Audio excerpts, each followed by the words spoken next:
So today I thought I'd share with you a slightly different form of fossil preparation technique, and that's the use of weak acids. And this is probably my best example of a fossil that's been prepared with acid.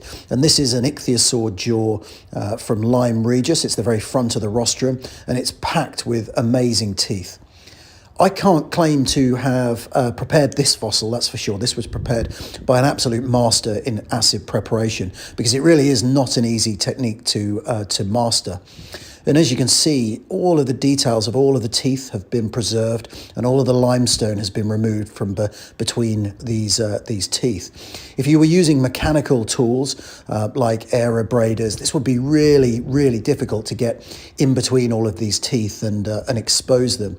You can even see with this acid prep technique how each of the teeth have formed within the tooth canal of these ichthyosaurs. It really is an absolutely spectacular fossil to demonstrate, if you're good at this and you can master it, how amazing fossils can be when you prep them with acid. And today I'm only going to talk about acetic acid preparation, which is a weak acid. And that works well on limestone fossils, but not all limestone fossils. Here's an example of a series of plesiosaur verts, again from Lyme Regis, that has been prepped using acid.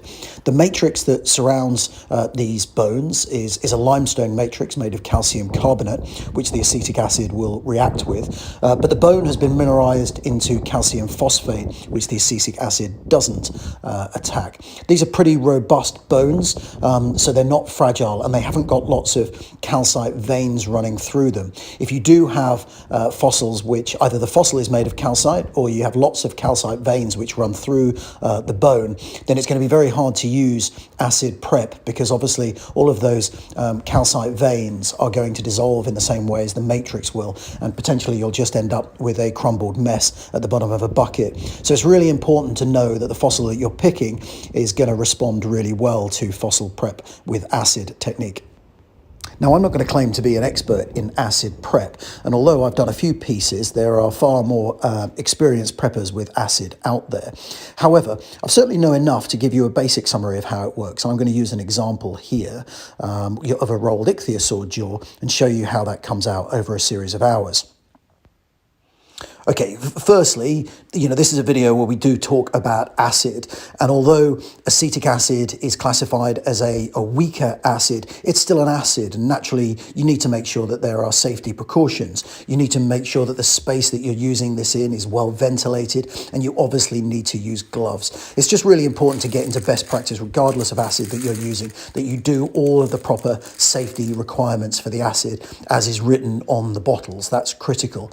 And these acids are going to be diluted, and one of the most important tips with any dilution of acid with water, for example, is that you add the acid to the water. You don't add the water to the acid. Obviously, if you're adding water to concentrated acid, the acid could splash. That's really bad. So what you want to do is add any acid to the water so that it's already diluted when it hits the water. That's just a critical safety piece.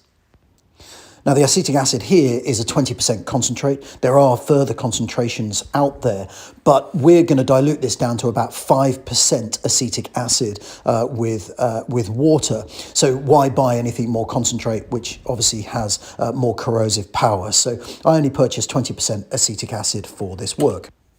The second chemical, which is really important in this technique, is a consolidant to help protect the bone. Now, in this, I'm using paraloid B72. That comes in these inert beads. But when they're added to acetone, generally about 4 to 5% ratio of paraloid and 95% acetone, that creates a consolidant which helps seep into the bone and really protect it from the corrosive power of the acid.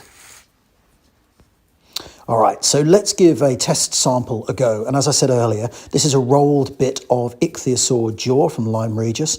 It's got some teeth ready to be exposed within it, but they'd be pretty hard to get out with mechanical techniques. Now, the bit that I forgot to film was when I covered the exposed bone in paraloid B72, that chemical we just talked about. That's seeped in now into the bone, and that's given it a good level of protection. However, one of the things I tend to do, and many preppers tend to do, do with acid prep is also add an extra level of protection to the bone, which is just using a layer of candle wax, which is brushed onto the exposed bone, and then you let that dry before you then put it into the acid. And it just gives that extra layer of protection because, you know, the acid will seep everywhere once this is submerged in the diluted acid. So you want to make sure that the exposed bone is well protected.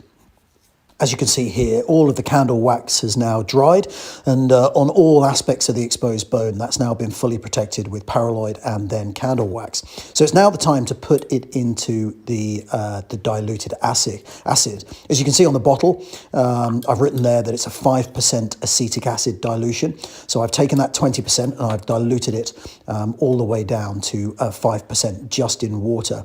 And you can see the reaction happening immediately. And what's happening is that the acetic acid is already starting to dissolve the calcium carbonate that is the limestone that makes up the matrix. As I understand it, the acetic acid plus the calcium carbonate, when they react, it gives off water, it gives off carbon dioxide, which are the bubbles you see floating to the surface here, and it also gives off a byproduct, which is calcium acetate, which starts actually diluting the power of the acid over time. This is only 5% dilution, so very weak. It's about the weakness of vinegar within your kitchen. So it is a very weak and diluted, but you can see how aggressively it's already attacking the calcium carbonate here. I'm going to let this soak now for about 2 hours in this acid and let this reaction really start working its magic. But after that 2 hours, you can see here that the solutions become very murky as all of the calcium carbonate has started to dissolve. So I'm going to take that out carefully, and I'm going to put it straight into a bath of water to get rid of all of the most of the acid on the outside of this fossil. I'm then, using gloves, going to have a quick look at this just to see how the reaction has happened. And as you can see, we've already started to eat away quite a lot of the matrix between the bone. It's a bit difficult to see here because it's quite wet. But the most important thing is, once you've had a quick look, to put it back in the water. The theory is, if you've put it in for 2 hours into the acid, you probably need to put it in for at least 2 to 4 hours in water before you then take it out and let it dry. Now, once it's fully dried, you then get to repeat the cycle again. You would then cover this in the exposed bone in a paraloid B72 and then the candle wax, and you'd submerge it for another couple of hours to get rid of further limestone. You'd then soak it again and dry it and then repeat the process fully. And as you can see, we're starting to see progress. Although you might perceive that this is quite a fast process, this does need patience. So this is the side before acid. This was after 8 hours, so 4 cycles of dipping in 2-hour stints. And you can see some teeth being exposed. And this was after 18 hours, so 9 cycles of a 2-hour soak. And as you can see in this final piece, we've now managed to expose quite a lot of little ichthyosaur teeth that were nestled between the bones, which we'd never be able to get out with mechanical tools. And then I think there's a few more teeth exposed on the other side. So there you have it, really. Hopefully that's given you a tour of how acetic acid can be used to prepare certain types of fossils. If you enjoyed this, please click on the subscribe button. There's more of this type of video to come. Thanks a lot.